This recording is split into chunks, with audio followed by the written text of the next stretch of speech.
brought you by Silver Pumps and Motors.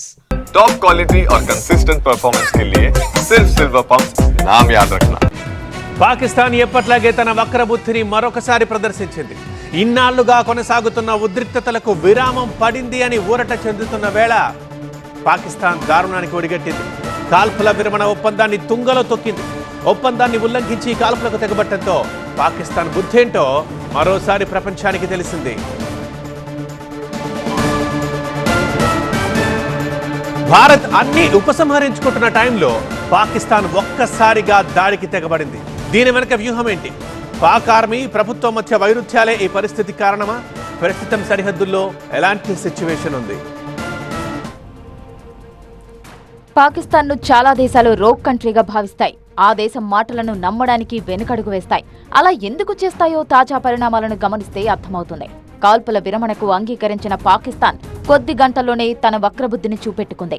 సరిహద్దుల్లో పాకిస్తాన్ కాల్పుల విరమణ ఒప్పందాన్ని ఉల్లంఘించిందని భారత విదేశాంగ శాఖ కార్యదర్శి నా బిజినెస్ కి జిఎస్టీ నోటీస్ వచ్చింది, ఇప్పుడు ఏం చేయాలో అర్థం కావట్లేదు.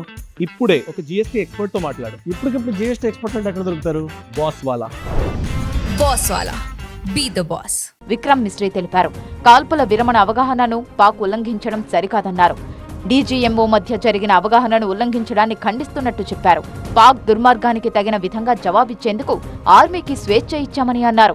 इस समझौते का पाकिस्तान की ओर से घोर उल्लंघन हो रहा है. भारतीय सेना जवाबी कार्रवाई कर रही है और इस सीमा अतिक्रमण से निपट रही है. ये अतिक्रमण अत्यंत ही निंदनीय है और पाकिस्तान इनके लिए जिम्मेदार है. हमारा मानना है कि पाकिस्तान इस स्थिति को ठीक से समझे और इस अतिक्रमण को रोकने के लिए तुरंत उचित कार्रवाई करे. सेना ने इस स्थिति पर कड़ी नज़र रखी हुई है और उसे किसी भी अतिक्रमण से निपटने के लिए ठोस और सख्त कदम उठाने के लिए आदेश दे दिए गए. పాకిస్తాన్ ఓవైపు కాల్పుల విరమణ అంటూనే మరోవైపు కవ్వింపు చర్యలకు దిగడంతో ఎల్ఓసీలో ఉద్రిక్తత నెలకొంది. కాల్పుల విరమణకు అంగీకరించిన కొన్ని గంటల్లోనే జమ్మూ కశ్మీర్తో పాటు ఇతర సరిహద్దు రాష్ట్రాలపై డ్రోన్ దాడులకు తెగబడింది. జమ్మూ కశ్మీర్లోని ఉధంపూర్, శ్రీనగర్, పూంచ్, రాజౌరీలలో భారీ శబ్దాలు వినిపిస్తున్నాయి. దీంతో అప్రమత్తమైన భారత సైన్యం పాకిస్తాన్ దాడులను సమర్థవంతంగా తిప్పికొట్టింది.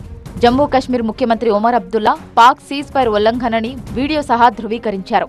పాక్ చేస్తున్న కాల్పులను, డ్రోన్ అటాక్స్ ను ఆయన వీడియో సహా తన ఎక్స్ ఖాతాలో పోస్ట్ చేశారు. ఇది పాకిస్తాన్ దురాగతానికి అద్దం పడుతోంది. మరోవైపు తాజా పరిస్థితులను కేంద్ర ప్రభుత్వ వర్గాలు నిశితంగా పరిశీలిస్తున్నాయి. పాకిస్తాన్లో అటు ప్రభుత్వం, ఇటు సైన్యం సమాన నియంత్రణను కలిగి ఉంటాయి. ఒక్కోసారి పాకిస్తాన్లో ప్రభుత్వం కంటే సైన్యానిదే పైచేయి అవుతుంది. ఈ నేపథ్యంలో ప్రభుత్వం కుదుర్చుకున్న ఒప్పందాన్ని సైన్యం గౌరవిస్తుందని పూర్తిగా నమ్మడానికి లేదు. ఈ విషయం బాగా తెలిసిన భారత సైన్యం సరిహద్దుల్లో సన్నద్ధంగానే ఉంది. కాల్పుల విరమణ అంటూ పాకిస్తాన్ చేస్తున్న డ్రోన్ దాడిని సమర్థంగానే తిప్పికొడుతోంది.